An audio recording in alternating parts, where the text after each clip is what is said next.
ब्रह्मा जी कहते हैं, नारद, उसके बाद मैंने शब्द तंत्र मात्राएं आदि सूक्ष्म भूतों को स्वयं ही पंजीकृत करके अर्थात उन पांचों का परस्पर सम्मिश्रण करके उनमें स्थूल आकाश, वायु, अग्नि, जल और पृथ्वी की सृष्टि की।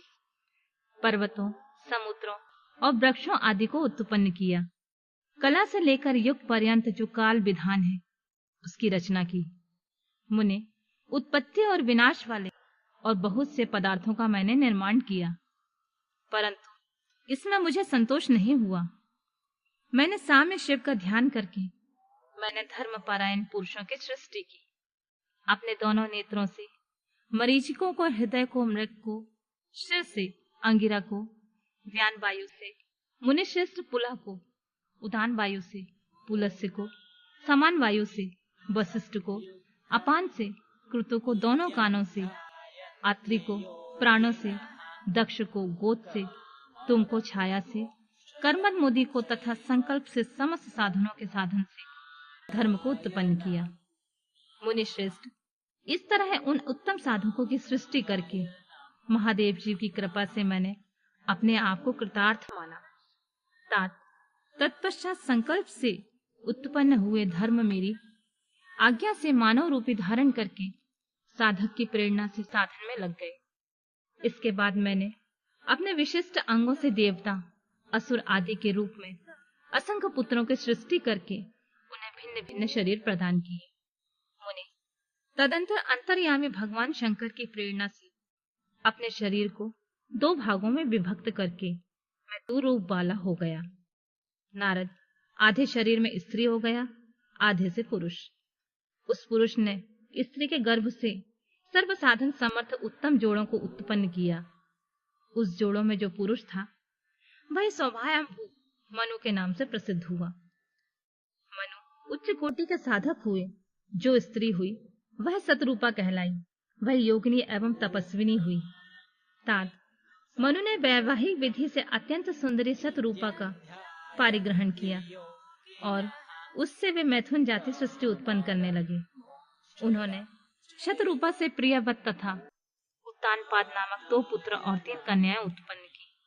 कन्याओं के नाम आकृति, देवहूति और प्रसूति। मनु ने आकृति का विवाह प्रजापति रुचि के साथ किया। मंजली पुत्री देवहूति कर्मत को ब्याह दी और उत्तानपाद की सबसे छोटी बहन प्रसूति प्रजापति दक्ष को दे दी। उनकी संतान परंपराओं में समस्त चराचर जगत व्याप्त है। रुचि से आकृति के गर्भ से यज्ञ और दक्षिणा नामक स्त्री पुरुष का जोड़ा उत्पन्न हुआ। यक्ष के दक्षिणा से 12 पुत्र हुए। मुनि, कर्मत द्वारा देवहूति के गर्भ से बहुत सी पुत्रियां उत्पन्न हुई। दक्ष की प्रसूति से 24 कन्याएं हुई। उनमें से श्रद्धा आदि 13 कन्याओं के विवाह दक्ष ने धर्म के साथ कर दिए। मुनीश्वर, धर्म की उन पत्नियों के नाम सुनो। श्रद्धा, लक्ष्मी, धृति, तुष्टि, पुष्टि, मेघा, क्रिया, बुद्धि, लज्जा, वसु, शांति, सिद्धि और कीर्ति, ये सब 13 हैं। इनमें छोटी जो शेष 11 सुलोचनाएं कन्याएं थीं, उनके नाम इस प्रकार हैं: स्वाति, सती, संबुधि, स्मृति, प्रीति, क्षमा, संतति, अनसूया, ऊर्जा, स्वाहा और स्वधा, भृगु, शिव, मारीच, अंगिरा मुनि, पुलस्त्य, पुलह, मुनिश्रेष्ठ कृतु, अत्रि, वशिष्ठ, अग्नि और पितरों ने क्रमशः इन ख्याति आदि कन्याओं के साथ पारिग्रहण किया। भृगु आदि मुनिश्रेष्ठ साधक है। इन संतानों से चराचर प्राणियों सहित सारी त्रिलोकी भरी हो। इस प्रकार अंबिकापति महादेव की आज्ञा से अपने पूर्व कर्मों के अनुसार बहुत से प्राणी असंख्य श्रेष्ठ द्विजों के रूप में उत्पन्न हुए। कल्प भेद से दक्ष की 60 कन्याएं बताई गई हैं। उनमें से 10 कन्याओं का विवाह उन्होंने धर्म के साथ किया। 27 कन्याएं चंद्रमा को ब्याह दी और विधि पूर्वक 13 कन्याओं का हाथ दक्ष ने कश्यप के हाथ में दे दिए।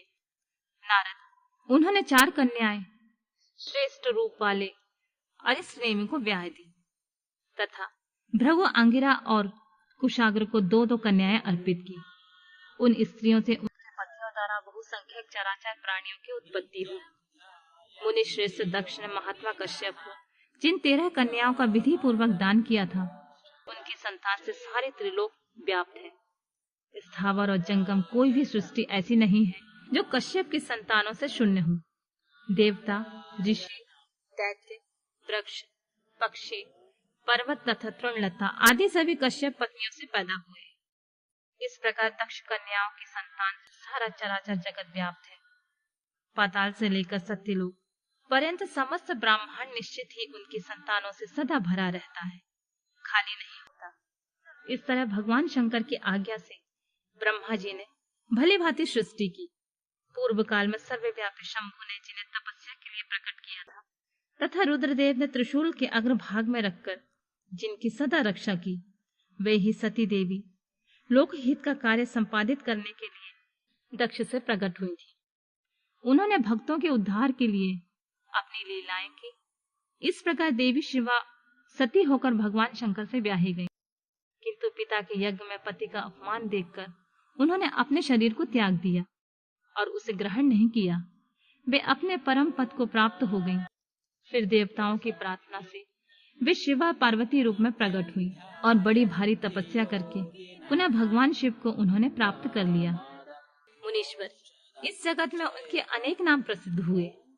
उनके कालिका का, चंडिका, भद्रा, चामुंडा, विजया, जया, जयंती, भद्रकाली, दुर्गा, भगवती, कामाख्या, कामदा, अम्बा, मृडानी और सर्वमंगला आदि नाम थे, जो भोग और मोक्ष देने वाले हैं। ये सभी नाम उनके गुण और कर्मों के अनुसार है।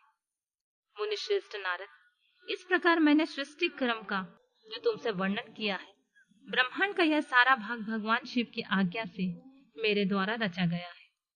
भगवान शिव को परब्रह्म परमात्मा कहा गया है। मैं विष्णु और रुद्र, ये तीनों देवता गुण भेद से उन्हीं के रूप बतलाए गए हैं। वे मनोरम शिवलोक में शिवा के साथ स्वच्छंद विहार करते हैं। भगवान शिव स्वतंत्र परमात्मा है, निर्गुण और सगुण भी वे ही है।